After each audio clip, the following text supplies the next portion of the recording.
Pour des conseils sur la... T'es en train de bailler, j'avais pas envie de t'interrompre. Vous avez une idée de projet, c'est super. Mais maintenant, par où commencer? Dans cette vidéo, 10 conseils pour lancer votre projet en développement durable.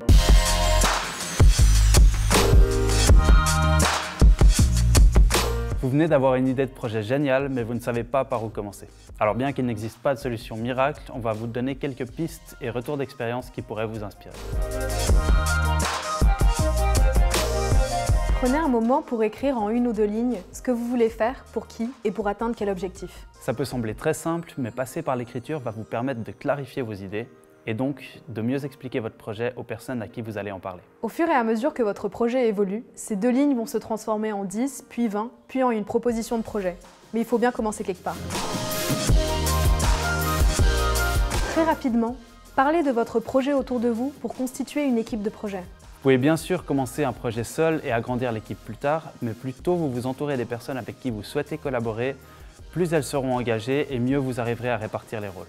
Avec Damien, on a vu un petit café une fois à l'école de médecine. Il était là, LGA, vraiment, j'ai vraiment envie d'utiliser l'impro dans ma vie. Ça fait hyper longtemps qu'on fait de l'impro. J'étais là, ouais, moi aussi. Et lui était en sciences environnementales et il était là, mais je vais mettre l'impro à quelque chose de concret, de pratique et d'utile. On a décidé de se voir 1 fois par semaine pour brainstormer sur comment on pouvait allier 2 choses qui nous plaisaient. Et on a créé Helvetia, quoi. Bien s'entourer, c'est essentiel, très important. Damien, c'est la personne que j'ai le plus vue de cette année et demie, je pense. Et je pense que c'est vraiment très important d'être avec quelqu'un déjà qui nous tire vers le haut, qui est motivé, et c'est pas quelqu'un qui traîne du pied et qui lâche le projet, et quelqu'un avec qui, en dehors du travail, on s'entend bien aussi. Sinon, on n'a plus envie d'avancer, quoi. Faut que ce soit fun aussi de se voir et de travailler ensemble. Pour des conseils sur la création d'équipe, allez voir notre vidéo « Comment former une équipe et travailler ensemble ». Un projet, ça prend du temps et souvent les personnes qui se lancent le font à côté d'un travail, d'études ou d'une vie de famille. Prenez un moment, seul ou en équipe, pour définir combien de temps vous pouvez investir. Ça va vous permettre de fixer des objectifs réalistes et de ménager votre énergie sur toute la durée du projet. Je me rappelle encore, j'étais en train de sortir là devant une imaille et puis j'étais trop contente de m'engager, mais je ne savais pas que c'était quand même un gros projet. Donc ça, ouais, si jamais pour les personnes qui s'engagent ou qui veulent créer des projets, sachez que voilà, parfois on sous-estime la quantité de travail. On ne s'est pas rendu compte de la charge de travail que c'était. Et puis on est vraiment en train d'investir une grande partie de notre vie là-dedans, parce que c'est ce qu'on aimerait faire en fait de notre vie, c'est vraiment faire des spectacles, les sensibiliser et tout ça. Et grâce à Damien et ses tableaux horaires, on note toutes nos heures. Et en fait, on s'est rendu compte qu'on travaille beaucoup, et on ne se rémunère pas pour ça. Et en fait, on aurait peut-être dû mettre notre budget un peu différemment aussi, juste pour avoir un soulagement de ce côté-là, parce que toutes les heures qu'on passe là-dessus, c'est des heures où on ne peut pas avoir un travail à côté, en fait. Donc, faut juste pour le futur qu'on s'organise mieux pour ça. Pour que votre projet ait un impact, il est important qu'il réponde à un problème réel qui vous tienne à cœur. En n'ayant pas d'argent et étant dans une chambre d'étudiant, j'étais confronté au quotidien avec l'envie d'avoir plein de choses, plein d'outils, et puis pas de place et pas d'argent. Donc quand j'ai découvert le concept des bibliothèques d'objets, je me suis dit mais c'est juste évident, et c'est idéal pour moi en fait. En premier lieu, c'est ça. Je me suis dit mais ça me serait tellement utile. Pensez donc à identifier de manière précise ce problème auquel vous souhaitez répondre. Par exemple, si vous voulez agir sur l'exclusion sociale des réfugiés en ville, il faut comprendre quelles sont les causes de ce problème, combien de réfugiés il y a dans votre ville, etc. En gros, essayez de collecter un maximum d'informations pour vous assurer que votre projet offre une réponse pertinente au problème. On a constitué un groupe d'experts, d'enseignants, de moniteurs de ski, d'accompagnants, de groupes d'enfants, de scouts aussi. Et ça nous a permis en fait de valider à des moments clés du projet si le matériel qu'on avait développé répondait vraiment aux besoins et pouvait répondre aussi aux problèmes de base. Et effectivement, au départ, on avait fait un projet, un matériel un petit peu trop scolaire, et c'est vrai que là, on nous a redirigés en disant bah non, on est dans un moment de loisir, il faut vraiment pouvoir rendre la chose ludique, expérimentale, et on a vraiment complètement revu notre concept. Pour cerner le problème auquel votre projet répond, vous pouvez construire un arbre à problèmes. Plus d'informations au sujet de cet outil dans la description. Avant de foncer tête baissée, faites une petite analyse sectorielle. Ça va vous permettre de connaître tous les autres projets qui existent déjà autour de vous et de définir le périmètre du vôtre. Il y a énormément de gens qui passent beaucoup de temps à élaborer des solutions, que ce soit des produits ou des services, en travaillant beaucoup sur eux-mêmes, sans aller le plus vite possible sur le marché pour le faire tester. Donc je dirais le premier conseil, ça serait d'aller le plus vite, rencontrer des utilisateurs et puis discuter avec eux pour voir si vos utilisateurs ont conscience du problème que vous voulez résoudre. Essayez d'identifier tous les projets et initiatives qui agissent sur le même problème que vous. Ça va vous permettre de déterminer ce qu'il manque, en quoi votre projet est innovant.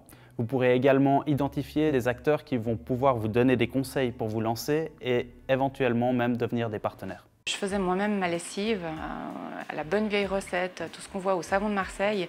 Et puis, je trouvais que c'était difficile d'avoir quelque chose d'efficace. Et puis, dans les lessives écologiques sur le marché, on n'avait que des trucs qui venaient de France ou d'Allemagne. Et je trouvais choquant qu'on ait à l'époque encore aucune lessive suisse. Et je me suis dit qu'il y avait quelque chose à faire. Ça va aussi vous permettre de définir de manière plus précise sur quel public cible est-ce que vous voulez vous concentrer, dans quelle zone géographique et avec quelle stratégie. Si votre groupe a une super idée, moi je vous propose dans un premier temps de la tester et de la tester auprès de différents publics en disant bah voilà, je pense faire ça. Et vous verrez que vous serez surpris parce qu'on va vous poser des questions dérangeantes, on va vous dire ouais, je trouve ça pas top, ou ça s'est déjà fait souvent, ou qu'est-ce que ce sera, qu'est-ce qu'il y aura de neuf, mais vraiment de la tester, de la touiller, d'en parler aux gens, d'en parler autour de vous. Ça va vous permettre de l'affiner, ça va vous permettre de vous confronter à cette idée, de voir des questions qui sortent fréquemment et je dirais de la sculpter un petit peu pour qu'elle devienne meilleure, pour qu'elle devienne aussi plus ancrée dans votre groupe. Pour plus de détails sur comment faire une analyse sectorielle, allez voir notre tuto sur le sujet. Avant de vous lancer corps et âme dans votre projet, pensez à la question de sa faisabilité. Si votre projet demande beaucoup de compétences que vous n'avez pas à l'interne, énormément d'argent, des autorisations qui sont extrêmement difficiles à obtenir, peut-être qu'il vaut mieux le revoir à la baisse ou penser à une alternative. Parfois, il vaut mieux monter un petit projet plus réaliste qu'un projet très ambitieux qui aurait de faibles chances d'aboutir.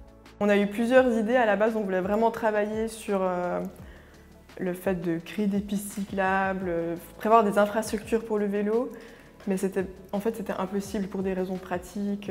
C'était pas un projet viable et encore moins dans le cadre de l'université. Donc là, nous est venue l'idée de faire des locations de vélos pour les étudiants.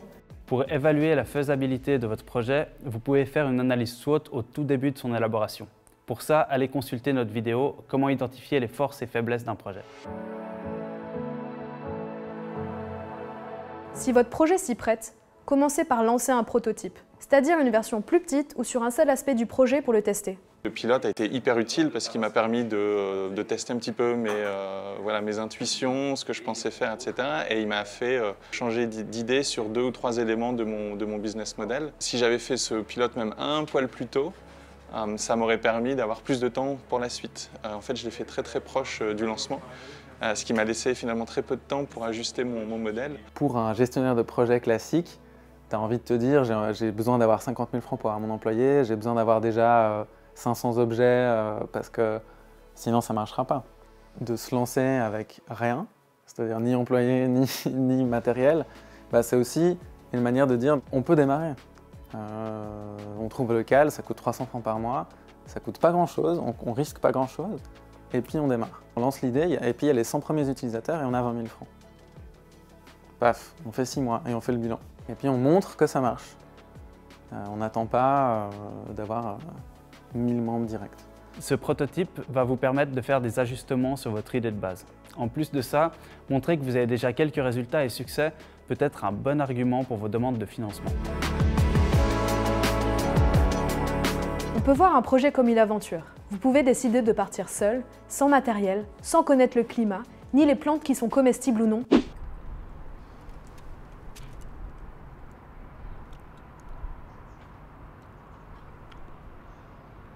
Ou alors, vous pouvez vous dire que ce serait pas mal d'avoir quelques outils et une carte en main. Pour ça, assurez-vous d'avoir une bonne vision d'ensemble du processus de projet et des outils que vous pouvez mobiliser. Par exemple, en regardant une formation vidéo comme celle que vous êtes en train de voir et les suivantes. Vous pouvez même transformer ça en un moment convivial avec votre équipe de projet. Ça peut sembler banal, mais trouver un nom, c'est une étape importante dans la création d'un projet. Votre nom, c'est votre identité, c'est la première image que vous donnez de votre projet. Quand vous brainstormez pour trouver un nom de projet, demandez-vous qu'est-ce qu'il évoque? Est-ce qu'il est simple à retenir? Est-ce qu'il plaît à toute l'équipe? Et est-ce qu'il est déjà utilisé par un autre projet? J'avais aucune idée de comment l'appeler et puis je me suis dit bon, on fait une soirée où on a invité de la famille et des amis avec plein de boissons et puis ça a été 1h30 de débat avec une personne qui prenait des notes et puis qui ressautait sur ce qui était pertinent ou pas. Et tout d'un coup, il y a la corde à linge qui est sortie et tout le monde était à l'unanimité, c'est The Name et on a choisi le nom comme ça. Même si ça peut sembler frustrant de passer du temps là-dessus, pensez que le nom de votre projet va vous suivre pendant un moment et que c'est difficile de le changer en cours de route. Notre association s'appelle Flag 21. C'est né véritablement du week-end lorsque, dans l'urgence, l'association s'est faite et qu'on a dû trouver un nom. En quelques minutes, quasiment. On avait une dizaine de personnes qui venaient d'univers complètement différents. On avait pensé à Flag, il y avait une vague idée du drapeau derrière qui fait lien avec la migration. 21, c'était complètement farfelu puisqu'on était deux groupes qui avaient chacun un numéro dont la somme a fait 21. Donc du coup, on s'est dit tiens, Flag 21, c'est parti, on y va et on se concentre sur autre chose. Puis avec le temps, le nom est devenu ce qu'il est, avec les gens qui connaissent Flag 21 pour ce qu'on fait. Et puis c'est devenu de plus en plus compliqué de changer le nom. C'est vrai que d'un point de vue management, avoir un nom qui reflète une activité, qui fait du sens et qui rapidement permet aux gens de s'identifier et de savoir ce qu'on fait, c'est sans doute très important. Mais dans les faits, nous on a senti aussi auprès des membres de la SOS qu'ils étaient attachés à ce nom, puis que c'était important pour nous de garder aussi la cohésion. Et puis on a un peu laissé de côté cette idée, on y reviendra sans doute un jour. Bon, c'est pas forcément la partie la plus réjouissante, mais c'est un truc à faire. Vous pouvez décider de lancer un projet sans avoir de statut légal. Mais créer une association, une SARL ou une coopérative, ça va vous permettre par exemple d'ouvrir un compte bancaire, d'accéder à certains financements, de postuler à des appels à projets ou d'embaucher des personnes. Bref, tout plein de choses que vous ne pourriez pas faire sans avoir un statut. Summit Foundation est né d'abord sous forme associative parce que c'est la façon la plus efficace, la plus simple de lancer une ONG, une structure. Donc j'encourage vraiment toutes les personnes motivées à le faire, à lancer une structure. Ça crédibilise aussi une démarche que d'avoir une ONG derrière. Pour Laurent, donc, c'était très important de créer une fondation en termes d'image, d'une part. Puis il y a une deuxième raison là derrière, c'est que si le monde des associations est relativement libre, celui des fondations est très réglementé. On est surveillé par l'autorité de surveillance des fondations qui regarde nos comptes, qui regarde nos activités, qui s'assure que les choses fonctionnent comme elles doivent. Et puis une autre dimension qui pour nous est extrêmement précieuse, c'est qu'il ne peut y avoir qu'une seule fondation en Suisse avec un but spécifique. C'est-à-dire qu'on ne peut pas créer une autre structure qui va faire notre travail à titre de fondation en Suisse. Prenez le temps de vous renseigner sur ces différentes options afin de sélectionner celle qui convient le mieux à vos activités. C'est plus facile de faire une association, tu as moins besoin d'investir de l'argent. Parce que c'était notre problème avec les deux autres modèles, le SA ou le SARL.